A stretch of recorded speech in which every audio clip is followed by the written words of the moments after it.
What's the strangest family tradition you've encountered when visiting someone else's home? My uncle does real gifts for everyone on Christmas, but then you get something random too. This year I got a piece of toast.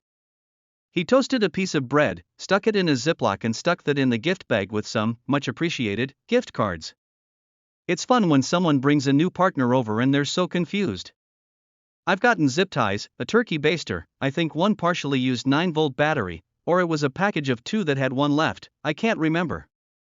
All of them have been useful at some point, especially the 9-volt BC. My smoke detector needed a new battery almost immediately after LOL. My kid even stole a piece of toast when he was hungry and found it in the gift bags. It was early the next morning, before the sun was even up, and I forgot it was in there. He said it was actually really good. There was no butter or anything on it, LOL. It's a cute tradition and I can't wait for my kid to be old enough to get one, but he's still young enough that he's not even really aware of the joke right now. Eating dessert before dinner because life's too short. I had a friend who was required to go to church 7 days a week. No church in town actually did that, so they would go to several different churches, even though they weren't the same denomination. I was invited once to the Pentecostal. It was an experience. I had Thanksgiving with a family who took me in once. They did a turkey parade Thanksgiving morning, where they took the turkey through each room in the house saying, "Turkey Parade." My friend's stepdad doesn't let anybody out of their bedrooms in the morning until they've gotten dressed. Like, can't even go to the bathroom or eat breakfast in the morning in your pajamas because it's sloppy. I hate that guy. More a rule than a tradition, but I had a sleepover with a friend once when I was a kid, and during dinner we weren't allowed to have any of our drink until we had completely finished our food. It was so bizarre I still think about it 25 plus years later. Maybe not the strangest after reading the rest of this thread, but my childhood best friend had a couch nobody was allowed to sit on. It was all white and had plastic sheets over it. I sat on it one day while putting my shoes on to leave his house and go out to play. His dad proceeded to berate me and tell me that the couch was just for show and nobody was allowed to sit on it. I have no idea why that was the case.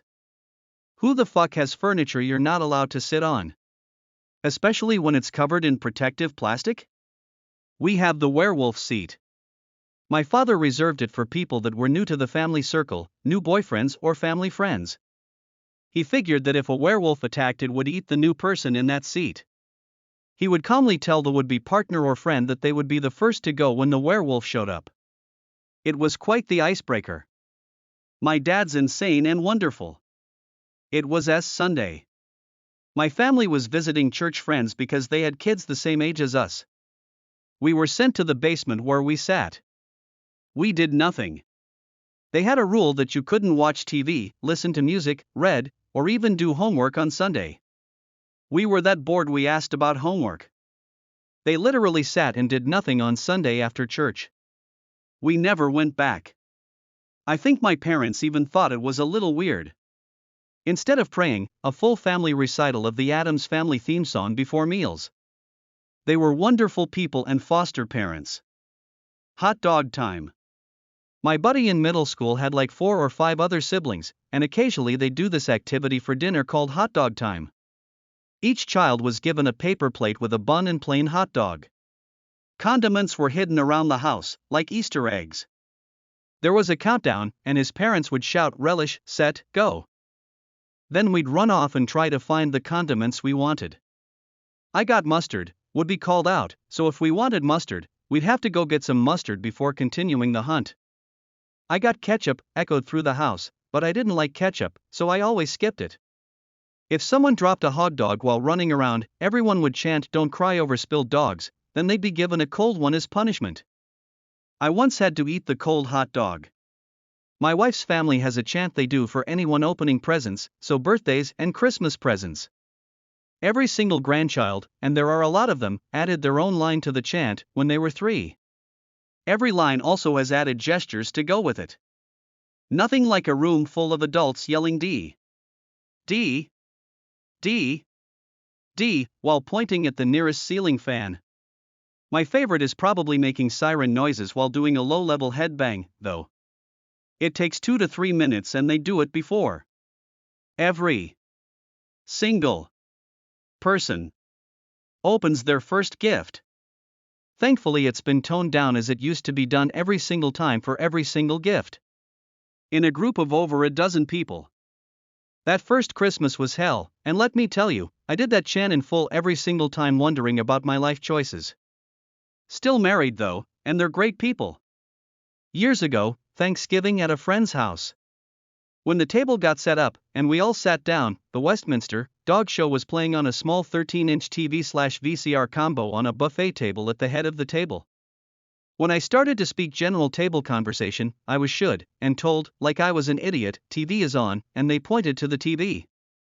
Not a word was uttered the entire meal, just all 10 to 12 people around the table, all watching the dog show on this tiny TV while serving themselves in silence.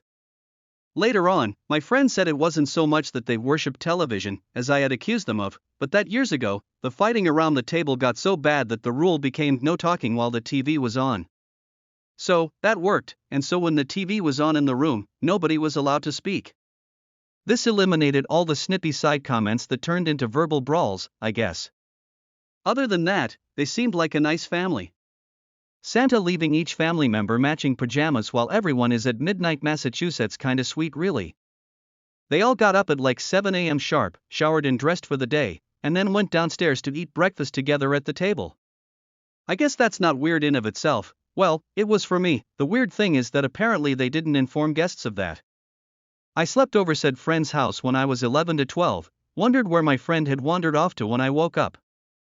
I came downstairs still in my pajamas, hair unbrushed, to find them at the fully set up table finishing up. Pancakes, eggs, bacon, orange juice, the works. The parents shot me a dirty look. They said I couldn't eat at the table because there wasn't enough room and they only made enough for their family. They offered me a bowl of cereal instead, lol. I wasn't even allowed to take a shower because I didn't bring any toiletries and they didn't have any to spare. I went home hungry and in my pajamas, never went back. Licking the plates clean after having dinner, but the plates were see-through glass ones. On the first day of winter they'd all, 3 kids and both parents, eat ice cream for dinner, with milkshakes to drink. Needless to say, I was very happy to be invited several times. In high school, I gave a buddy a ride home after football practice. His mom asked me to stay for dinner. I sit down with the family, my buddy, his mom, dad, and brother. They're having a roast and potatoes. There's also a 2-liter of Coke on the table. After a few minutes, I'm thirsty, so I ask where they keep their glasses. The dad tells me, we just drink out of the bottle, and takes a swig of Coke. He passes it to the younger brother, who also drinks from it, and he hands it to me. I just said, I'm good. I ate and got the heck out of there. Strange? My in-laws invite like 40 people over for Christmas or Thanksgiving, only have enough food for like 20 people and watch all the outsiders starve while the blood family knows to rush the food trays and load up their plates like gluttons. Needless to say, I have not spent another holiday with them in over 10 years. Love having to leave a family event to go to Jack in the Box. So not necessarily a tradition, but my friend thought it was.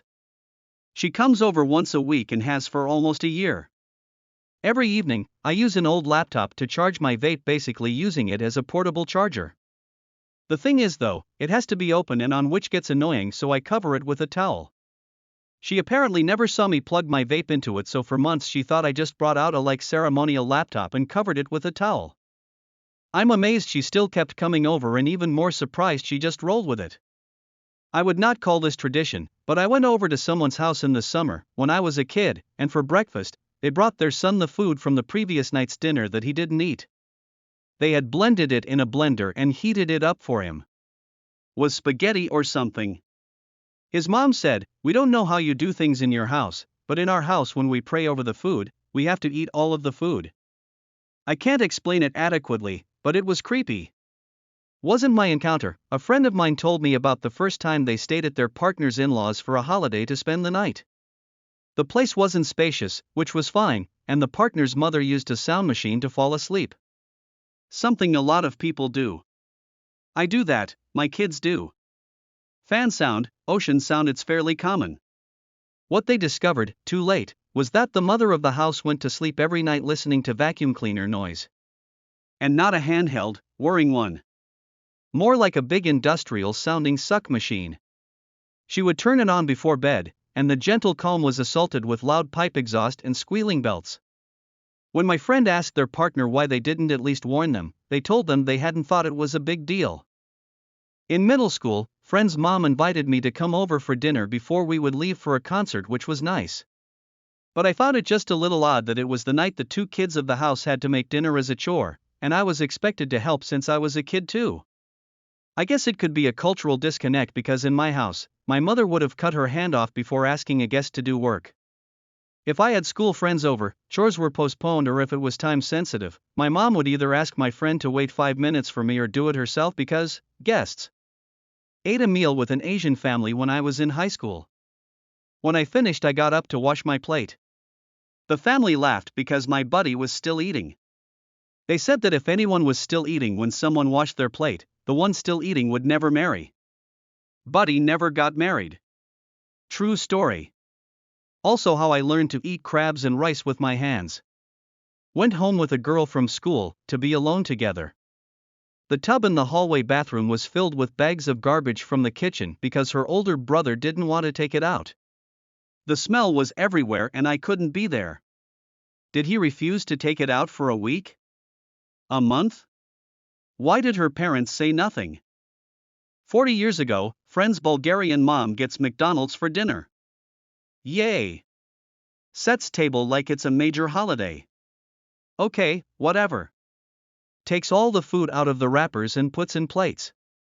Sure, classy. That's cool. Sits down, so it's time to dig in. I pick up my Big Mac like a normal person and feel eyes upon me. Every else is eating their sandwich with a fork and knife. I just couldn't. Ate it with my hands and shrugged. Oh, same friend would bring sandwiches to school with 1/2 thick slice of cold cut meat and 1/2 thick slice of cheese. My mom buys a few pounds of uncut deli meat at a time and slices it herself.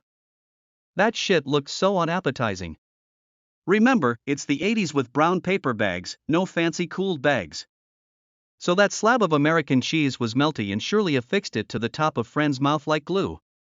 Weird. My ex and her family will not go to concerts for any band without all wearing shirts of the band. They invited me to a Fall Out Boy show once, and my ex, still wife at the time, asked me to pick out a shirt from their merch site to order so I would have something to wear. She was disgusted when I said I didn't really want to buy one. Her mom and sister also seemed pretty annoyed that I was comfortable going to that show in a shirt that I actually wanted to wear. She then explained that whenever they buy tickets to a show, the very next thing they do is buy the band's shirts to wear. You'd think these were like the front row super fan kind of people, but when it came to the actual tickets, they always bought the cheapest ones way in the back and stood quietly for the entire show, maybe quietly singing along if they knew enough of the lyrics.